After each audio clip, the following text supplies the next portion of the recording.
On October 26, 2015, Deputy Fields' actions in a South Carolina high school classroom ended his 7-year career with the police department. Fields forcefully slammed and dragged 16-year-old Shakara, causing public outrage. The incident was filmed by Shakara's friend Mia Kenny, which was crucial for revealing the truth of the events to the public. Just when you think it couldn't escalate further, brace yourself for what's coming up next. On the morning of October 26, 2015, Deputy Fields did something that would end his career of 7 years at the police department. As can be seen, Ben slammed and dragged the 16-year-old suspect, Shakara, with all of his might. What infuriated the media was that the student wasn't doing anything to have deserved such a response. Guess what happened next? The video of Deputy Ben Fields dragging Shakara went viral, leading to widespread criticism of his heavy-handed tactics. Fields was a school resource officer with a reputation for being quick to anger. Richland County Sheriff Leon Lott stepped in as the internal investigator and openly criticized Fields' actions, stating that while the student's behavior was inappropriate, it did not justify the deputy's aggressive response. Buckle up, the story takes another twist just around the corner. The video of Deputy Ben dragging the teen circulated on the internet.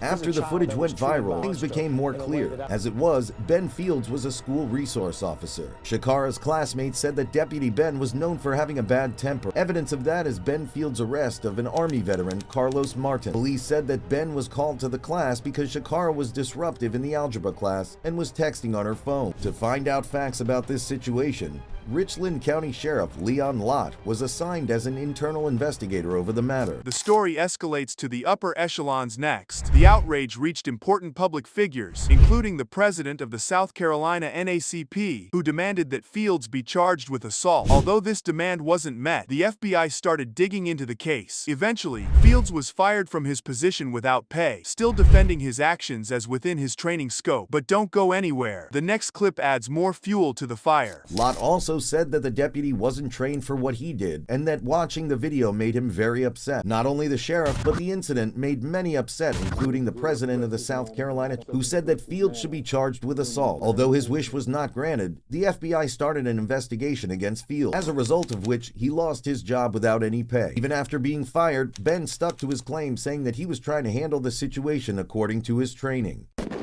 And it doesn't stop there, folks. We shift gears to a different scene, involving a traffic stop in Windsor, Virginia. Army Lieutenant Karen Nazario found himself at the mercy of officers Joe Gutierrez and Daniel Crocker during what turned into a highly contentious encounter. Despite Nazario's calm inquiries about the reason for the stop, things quickly spiraled as officers drew their guns and Gutierrez deployed pepper spray. Hang tight, the aftermath of this incident is just ahead. After pulling over a car in a traffic stop in Windsor, a small town in Virginia, Officer Joe and his fellow Daniel Crocker approached it. The car driver was a black Army lieutenant, Karen Nazario. Although Nazario kept asking what was the reason behind this traffic stop, Officer Gutierrez didn't deem it necessary to answer the question and asked him to leave the car. When Nazario asked for a reasonable justification first, the officers pointed their guns at him. Expressing his concerns, Nazario said that he was afraid for his safety, to which Officer Joe replied, "You should be." Yeah, you should be. Get out. Get out. You won't believe what's next. The public exposure of the body cam footage ignited a national debate and outrage. Nazario didn't just take it lying down. He sued the officers for violating his constitutional rights, which led to Officer Gutierrez being fired. Nazario was compensated a nominal sum for the assault, spotlighting the persistent issues within police conduct. But the drama doesn't end here, folks. Up next, we dive deeper into a scandal that's even more jaw-dropping. And when Nazario kept denying to leave his car without any reasonable explanation, Officer Joe proceeded to pepper spray him. After that, the cops got him out of the car. They kicked him, forced him to the ground, and handcuffed him. As the body cam footage went viral, people started expressing their anger over the officer's behavior. After getting his hands on the evidence, Lieutenant Nazario sued both officers for violating his constitutional right. Officer Joe said that they pulled over Nazario because there were no tags displayed on his car. However, Nazario said that he had just bought the SUV and that the dealer plate was displayed and was even recorded in Joe's body cam. Just when you think you've heard it all. In New York, officers Heather Bush, Robert Hessett, and Robert Smith were caught up in an FBI and NYPD sting that uncovered a hornet's nest of corruption. From accepting bribes to engaging in drug trafficking, these officers didn't just cross the line, they obliterated it. Their explicit racist comments and affiliations with hate groups came to light, leading to severe consequences. Hold your popcorn, because the next segment reveals the fallout from these revelations. After getting multiple reports of corruption, the FBI, along with the the NYPD started an investigation against 3 cops: Heather Bush, Robert Hesed, and Robert Smith. From towing trucks to heroin trafficking, the trio took bribes in thousands of dollars from a towing firm to give them jobs whenever towing a car was required. The worst part was that all 3 of them showed racist attitude towards people of color, with Smith being proud of that. "Bro, I robbed everyone," Smith was heard saying in a recording. And there's more where that came from. Another shocking instance involved Officer Brian Livernoy, who was caught on video in Largo manhandling a 17-year-old suspect with unnecessary force. His abrasive tactics and the viral nature of the footage led to his prompt dismissal. The chief of the Largo Police Department apologized publicly, emphasizing that such actions severely undermine public trust. But the ride isn't over yet. The next moment shows just how the community and the nation respond to these continuous breaches of trust. While walking down the road, the teen was stopped by Officer Livernoy, who asked him whether he wanted to shoot somebody. After hearing that, the boy chuckled and continued walking. And this is when the scene that you are seeing unfolded. Bro, just chill, bro. He expressed his frustration by handcuffing the 17-year-old suspect and grabbing his neck. As he continued pressing the boy against his police cruiser and kept his hand on his neck, the footage was posted on Facebook the next day, where it went viral in less than 24 hours. Chief Jeffrey Undestad said, "We take great pride in the positive relationship the Largo Police Department has with our community. Actions like this are not acceptable and violate the public's trust, which every employee has worked so hard to earn." Strap in, because you're not ready for this twist. A police officer reveals that the suspect they brought in will be booked for DUI resulting in death, yet the suspect still blissfully thinks he hit a fire hydrant. The officer plans to break the news, setting up a scene you'd only expect in a movie. This stark reality check is about to unfold, and just when you thought it couldn't get more intense, wait till you hear what happens next. What's the charges of the guy that you brought in? He's going to be booked for DUI, death, alcohol, and drugs. He doesn't know yet. He still thinks he hit a fire hydrant. Let's go tell him. Move with us. Brace yourselves, this is a bombshell. The suspect is seated, calm and unaware, as officers prepare to deliver life-altering news. They clarify that he didn't hit a fire hydrant, but another car, resulting in the driver's death. His shock is palpable. A heavy silence fills the room as the gravity of DUI death charges sink in. What comes next? The suspect's reaction is nothing short of a jaw-dropper. Got some kind of important information that we need to tell you. You didn't hit a fire hydrant. You hit another car, all right? You killed a man. So you're going to be booked in for DUI, death, alcohol, and drugs. You understand your charges? Yes, sir. Do you realize you hit a car? I just hit a hydrant. How much you drink tonight? Three or four drinks. You can't make this stuff up. Overwhelmed, the suspect stutters. "My life? I killed somebody." He brings up his antidepressants, musing that they might have skewed his alcohol tolerance, revealing a tragic lack of awareness about their effects. The air thickens with tension as he grapples with the reality of his actions. Hang tight, because the emotional roller coaster is just getting started. I just ruined my life. I killed somebody. You didn't have no idea that you hit another car until we told you? What was you out doing before the accident? I was trying to drive home.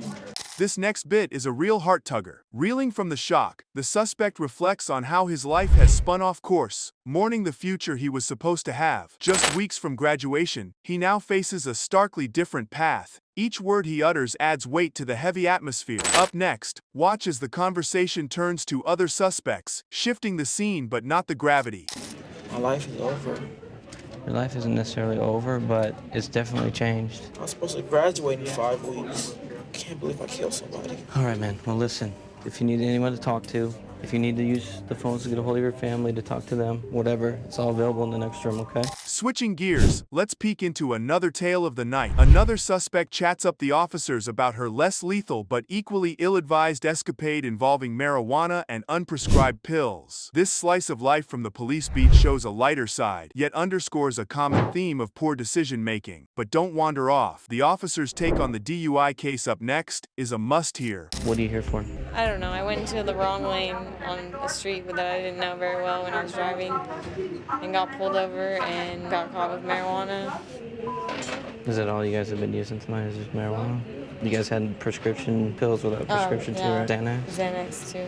Is this something that you guys commonly do on the weekends, go out and party like this a lot? No, not really. We have a baby most of the time. From the officer's corner, here's a reality check. He ponders the severe implications for the young man who swapped a graduation cap for a jail cap. As the officer lays out the stark future awaiting the suspect, The lesson is clear. Drinking and driving rights, checks you can't cash. What's next? Dive into the life of a repeat offender who knows the system all too well. So his life has definitely changed. This 22-year-old that was 5 weeks from getting his 4-year degree is now looking at some serious jail time. Bottom line is he killed somebody, and should have thought about that before drinking and driving. Ever hear the one about the repeat offender who knew her way around jail better than her own neighborhood? This suspect details her frequent run-ins with the law, painting a picture of a life entangled in legal woes. With kids at home and a history of bad choices, she candidly discusses the revolving door of her life. The saga continues, and trust me, you'll want to stick around for what's next in this night of revelations. It's the people that make a place. Don't you think? Excellent. I think so. Yes, it's all getting documented. You're going to sign for it, too. Come on over here. All right. Good luck to you. Have a seat in the first row on the right-hand side. That's the girl's side. Don't talk to the boys at all, okay? I don't think she'll be back. I think she's learned from her mistakes, so. Brace yourself for what's next. The video kicks off with the officer narrating their recent encounter, bringing in a DUI suspect from a potentially deadly accident. The gravity of the situation is set right from the get-go, painting a grim picture of the consequences of drunk driving. But guess what? Things are just heating up. That was involved in an accident that could result in a fatality. Come on, give a couple questions. Come on, Jeffrey. Please. Oh, God. Oh, God, please. You might want to sit down for this one. In a heart-stopping moment, Jeffrey, the DUI suspect, is hit with the reality that his actions might have caused a fatality. His breakdown is palpable, filled with a mixture of disbelief and despair, marking a crucial turning point in the video. Just wait, the emotional roller coaster isn't over yet. Killed somebody, dude. Oh, no. Kill me now, man. Kill me now, dude. Come here. Let me give you a place where you can just get by yourself for a little bit, okay? No. The plot thickens here. An officer lays out the stark realities Jeffrey might face: upgraded charges and possible prison time if the victim succumbs. This snippet drives home the severe repercussions of impaired driving. But don't go anywhere. You'll want to see how jail life unfolds. Tonight, Jeffrey was brought in on a felony DUI charge with an accident. The person that he hit could quite possibly die tonight. If that's the case, his charges could be upgraded quite substantially to even some prison time. Tonight, Jeffrey got the sobering reality of what actually happens when you drink and drive. Ever wonder what goes on behind bars? This segment offers a slice of jail life, highlighting the isolation and the tough job of the jail staff who manage people society often prefers to forget. It's a raw, unfiltered peek into the less seen aspects of incarceration. The narrative takes an even deeper dive next, so stay tuned. We manage the people that society itself don't want to see, let alone interact with 24 hours a day, 7 days a week.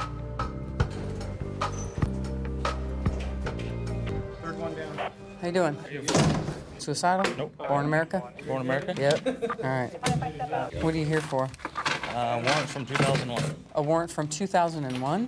For what? DUI. Not something you see every day. In a surprisingly humane moment, Jeffrey is given some privacy to remove a piercing, an uncommon act of kindness not typically observed in the jail setting. This brief interlude adds a touch of normalcy and compassion to the otherwise tense atmosphere. But the story takes another turn soon. Keep watching. If I hear you screaming, I'll bring a nurse. I have no comment. Give him a little privacy to remove that particular piercing. He can put them in when he gets out. The light's blinking. Oh, yeah. All right, will you hand me one of those plastic bags so I don't have to touch it? Here. Here's a glimmer of hope amid the chaos. As the video nears its end, a young inmate shares his dreams of becoming a barber, suggesting a desire to turn his life around despite his current predicament. The advice from an officer to alter his path to avoid a permanent record underlines the potential for redemption. Stick around. The conclusion might just surprise you. Was he 20 years old? Yeah, 20 years old in June. Wow. What do you want to do when you get older? What do you plan on doing for a career? Oh, just think about being a barber. Barber, whatever you're doing, you need to change it. Or you're going to end up here and you're going to, well, don't apologize to me. It's your life. Just when you thought it was a simple traffic stop, an officer questions a man about his drinking tonight, which kicks off with a rather slippery answer. The man says he just got a ride, suggesting he hasn't been behind the wheel himself. The officer isn't buying it and presses for clearer details on the drinking scenario. Buckle up, because the man's next answer is a real doozy. You been drinking tonight? I just got a ride. You been drinking tonight, sir? I'm a captain on the police department. What police department? Oklahoma City. What division? Investigations. I mean, could this get any more awkward? The officer keeps grilling about how much alcohol was consumed. The man reluctantly admits to having a few during a poker game, but tries to play it cool with the specifics. He mentions having 3 or 4 drinks, weaving a tale of minimal boozing. Watch out, the plot thickens and the officer's not done yet. Yeah, we're not going to get a return on it. How much we drink tonight, sir? I was at a poker game. Because you were swerving all over me when you turned on here. You didn't use your signal. I'm sorry. How much did you drink at your poker game? Not much. Not much? How much is not much? I don't know. Beer? Liquor? How Beer. many beers? 3 or 4. 3 or 4? How long ago was that? Hold on to your popcorn. It's getting good. The officer moves things along to a pat-down, making sure the man isn't armed. The man assures the officer he's not looking to cause trouble, and he complies with the door shutting and a casual chit-chat about where he works. It's a brief, lighthearted moment in a tense setup. Next up, the field sobriety test begins, and it's as smooth as chunky peanut butter. You think you should drive it? No, but I came from 4 blocks. Your mom lives here. I live here. You live here. Yes. Come over to the rear of your vehicle. Okay. You got any weapons or anything on you? I do not, sir. Just turn around, I'm going to pat you down real quick. Go ahead. Do what you need to do. Ready for some roadside gymnastics? The officer breaks down the sobriety test for our hero, Matt French. Matt is shown how to stand just so and to lift a foot off the ground, all while counting like he's back in preschool. The aim is to keep counting until stop, regardless of any stumbles. Trust me, you'll want to see how Matt handles this balancing act. Matt French. Matt French, Mr. French, stand just like that for me. Okay. When I tell you to begin, okay, I'm just going to demonstrate for you first. I want you to pick a foot of your choosing. It doesn't matter if it's your left or your right foot. I'm familiar. And I want you to lift it approximately 6 inches off the ground. And while you look at your toe, I want you to count by 1,000s, 1001, 1002, 1003, 1004, 1005, so on and so forth until I tell you to stop. At any point in time you lose your balance or your foot touches the ground, just go ahead and pick your foot back up and continue to count, okay? Do you understand these instructions I've explained to you, Mr. French? The tension could be cut with a knife. The conversation turns serious as they discuss the necessity of keeping the body camera rolling during the test. Matt tries to wheedle his way into a private chat, but the officer is all about the rules. He stresses equality and fairness, no matter who you are. Hang tight, because Matt's next move is almost a comedy sketch. I'd like to talk to you. Are you going to do the test or not? Will you please talk to me? I'll talk to you once we're done. You can turn it off, you can turn it on. I can turn it off once I'm done with my investigation, sir. Okay.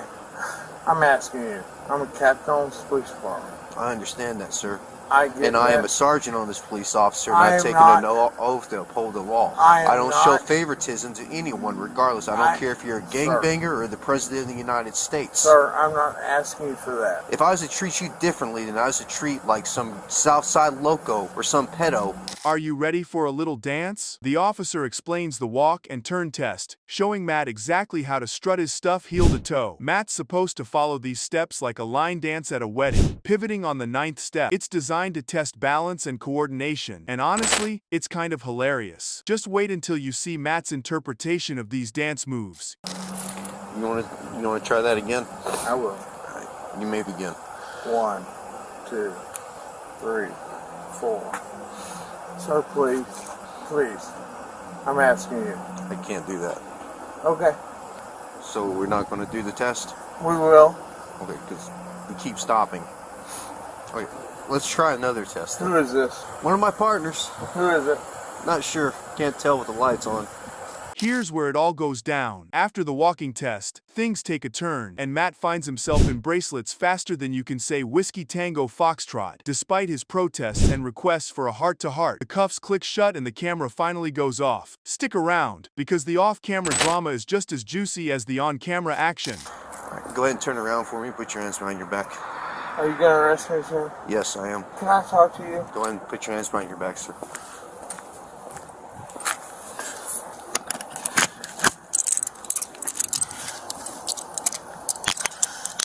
Can we turn the camera off now? Yeah, we'll turn the camera off now. I'd like to